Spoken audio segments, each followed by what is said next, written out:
Oi gente, eu sou a Carol Castro e esse é o Lovecast Jornada dos Três Amores, o podcast do amor cristão, onde tem o objetivo de ajudar cristãos solteiros que desejam viver um relacionamento em santidade e passar pelo processo de esperar em Deus de forma mais leve. Seja muito bem-vindo! Oi gente, tudo bem? Tá começando mais um episódio do nosso Lovecast, o podcast do amor. E no episódio de hoje eu quero responder uma pergunta muito frequente que é: Carol, eu posso orar por uma pessoa especificamente? Talvez aí você já está esperando em Deus, né, há um bom tempo, e a tua dúvida é se você pode orar e especificar para o Senhor o desejo do teu futuro cônjuge, como ele seria, né, teu futuro namorado, teu futuro marido aí. Será que seria errado pedir para Deus alguns detalhes, né? Será que seria errado fazer uma lista de oração com as qualidades que você gostaria na pessoa? Então vamos lá. Essa é uma pergunta muito interessante para muitas pessoas. Pode parecer um pouco infantil, mas na verdade é uma dúvida de muitas pessoas, inclusive muitos adultos, tá? Eu acho muito importante quando a gente expressa diante de Deus os nossos desejos e as nossas vontades. Então, assim, não tem nada de errado você falar para Ele como você gostaria que o seu cônjuge fosse, certo? Porque Deus é o nosso Pai, o nosso amigo, e Ele ama ouvir quando a gente compartilha os nossos sonhos com Ele. Só que a gente precisa ter um pouco de cuidado para não exagerar ou fantasiar demais, né, na hora de fazer essa listinha aí.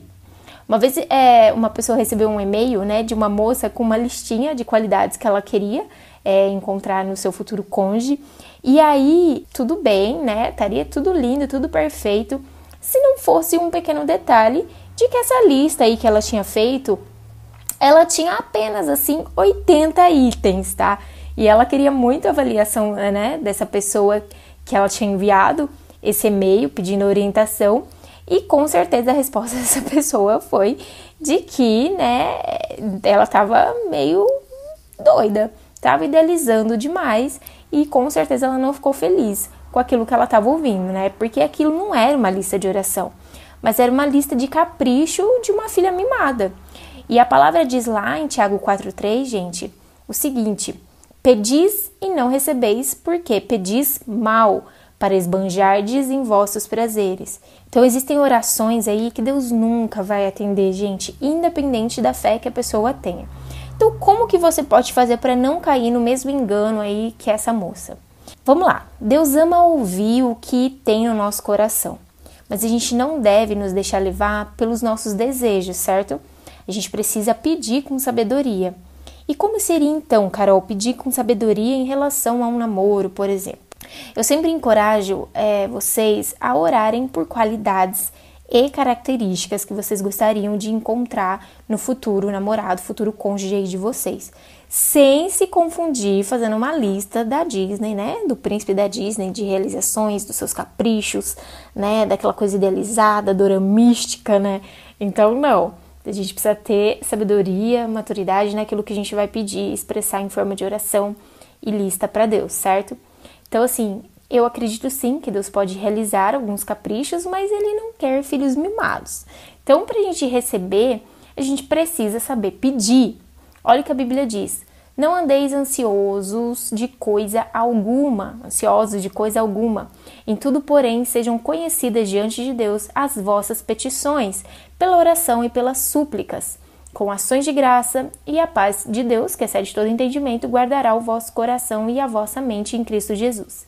Filipenses 4, do 6 ao 7. Então, se você pedir, por exemplo, a pessoa precisa amar ver filmes, gostar de cachorros como eu gosto, só andar bem arrumado, que ame viajar, que não goste de futebol, podem ser pedidos, né, sem sabedoria, esse tipo de pedido aí. Porque esse tipo de coisa não vai acrescentar em nada no seu relacionamento. Agora, você incluir nas suas orações atributos como o mesmo chamado, querer ter filhos ou não, né, conforme o seu desejo, mesmo propósito de vida, temperamento, e aí um conjunto de afinidades que são importantes para uma vida 2, aí sim é muito importante. E também existem características básicas, gente, que eu sempre falo que não precisam entrar nessa lista, como por exemplo, né, que a pessoa seja cristã, tipo, é meio óbvio, né, porque se a pessoa não tiver nascido de novo em Cristo, você já sabe que você tem que pular fora desse relacionamento. A gente sabe o que a Bíblia fala sobre o jugo desigual. Outras coisas que nem precisam entrar também, porque qualquer cristão, ele deve ter, né, suas qualidades como ser honesto, dizer verdade, né, estar comprometido com a palavra, ter um bom caráter. Essas são coisas que são inegociáveis, tá? O seu pretendente deve ter isso. Então, não caia aí no erro de você se deixar atrair somente pela beleza, porque ela não vai sustentar um relacionamento e um casamento. Além de ter um bom caráter, vocês precisam ter coisas em comum para que vocês tenham prazer em viver a vida a dois juntos para sempre, forever, certo? Então, não tem nada de errado em você elaborar uma lista aí para orar especificamente pelo seu casamento e pela sua vida sentimental. Mas um erro muito comum é você fazer uma lista de qualidades e características e ficar inflexível. Aí é o perigo, tá? Porque fazer a lista em si não é errado, mas é muito perigoso você ser inflexível. Algumas pessoas aí, elas são exigentes, né? E é só isso, é 8 ou 80, né? Ou é essa lista ou não é nada. Ou é o cara dessa lista ou não é nada. E não é assim, né? Porque se não for assim, eu não quero. Então a gente não pode agir dessa maneira. A gente precisa ter o ouvido sensível à voz do Espírito Santo para entender a vontade de Deus. Porque o nosso coração, gente, ele é enganoso. E às vezes nós achamos que vai ser bom para nós e no fim acaba não sendo. Então, assim, apresente diante de Deus a sua lista, esteja disposta aí a abrir mão de alguns itens ou a acrescentar outros enquanto você estiver no processo de espera. Então, busque um coração ensinável e submisso à vontade de Deus. E aí, de repente, se você já tem a sua listinha de oração, é importante você acrescentar um item final aí, mais importante da sua oração, que é: seja feita a sua vontade, Senhor. Esse deve ser o desejo do nosso coração. Sempre estar abertos aí para entender o que Deus projetou pra gente.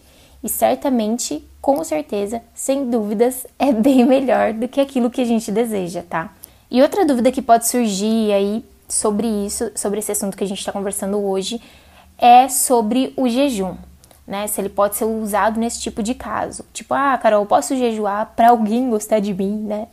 Nesse caso, gente, a resposta é óbvia que não pode, tá? O jejum, ele não pode ser visto como uma moeda de troca ou uma ferramenta para conseguir alguma coisa. Jejum não é o tipo de uma espécie, simpatia gospel, não é. Jejuar pro fulano ou pro ciclano gostar de você não vai trazer a pessoa e nem vai convencer ela a nada, tá? Muitos usam aí o jejum de forma errada e depois não entendem porque não alcançam os seus objetivos. Então, para que serve o jejum, Carol? Essa é uma prática que ela deve fazer parte da vida de todo cristão, porque ela serve para mortificar a nossa carne, gente, e vivificar o nosso espírito. Uma vida de jejum, ela serve para aguçar os nossos ouvidos espirituais, nos ajudando a discernir aí melhor a voz de Deus e a sua vontade para nós. Então, se você tem em vista, né, alguém aí, e vocês já estão conversando sobre o assunto, o jejum sim vai ser de grande ajuda para ouvir a voz de Deus a respeito se essa pessoa é uma pessoa adequada para você ou não. Mas se você tem interesse por alguém, e esse alguém aí não responde, não corresponde, não interage com você, não demonstra tanto interesse, não tente usar o jejum para convencer Deus aí a te dar a pessoa, porque isso não vai funcionar. Não existe macumba gospel no reino de Deus. Uma vida de busca por intimidade com Deus, gente, e o desejo de entender a sua vontade vai ser o melhor caminho aí nessa jornada de você orar e esperar pelo teu crush, certo? Jeremias 29:13 fala assim, buscar-me-eis e me achareis quando me buscardes de todo o coração. Então, faça isso, busque de todo o coração todos os dias. A oração e a meditação na palavra do Senhor são ferramentas assim que vão ser extraordinárias e vão te aproximar do Senhor, né? E isso vai te levar para mais perto do seu propósito. Então, se você é cristão, tira esse negócio da cabeça que existe destino da vida aí, porque todas as coisas, elas acontecem debaixo da permissão do Senhor. Existem pessoas que se dizem cristãs aí e que consultam o horóscopo, gente, e isso aí é pecado.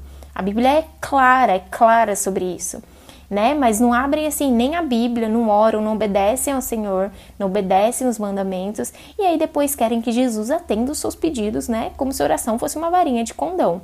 Então, não, isso não é algo que é legal você de fazer e não está agradando o coração do Senhor. Deus, ele está interessado em ouvir as suas preferências, né? Não hesite em colocar as suas preferências diante do Senhor, mas também você precisa aprender a confiar nele e no seu cuidado.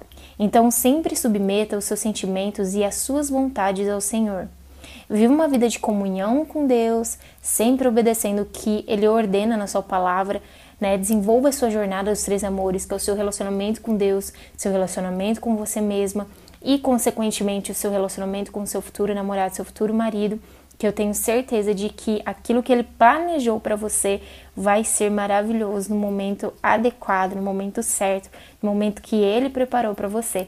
E antes de finalizar o episódio de hoje, eu quero deixar aqui 7 perguntas para você refletir enquanto você está conhecendo alguém, no momento que você, né, está conhecendo uma pessoa melhor aí e pensa em ter um relacionamento com ela. A primeira pergunta é: essa pessoa ela tem as qualidades que você gostaria de encontrar no pai dos seus filhos ou na mãe dos seus filhos, caso você seja um garoto aqui escutando? Segunda coisa: essa pessoa possui atributos que te atrairiam para o resto da vida? Terceira pergunta: essa pessoa tem as características que você gostaria de encontrar no seu futuro cônjuge?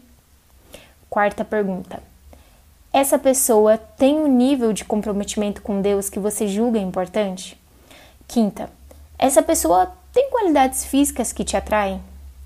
Sexta pergunta: essa pessoa tem um chamado ou ministério que seja compatível com o seu?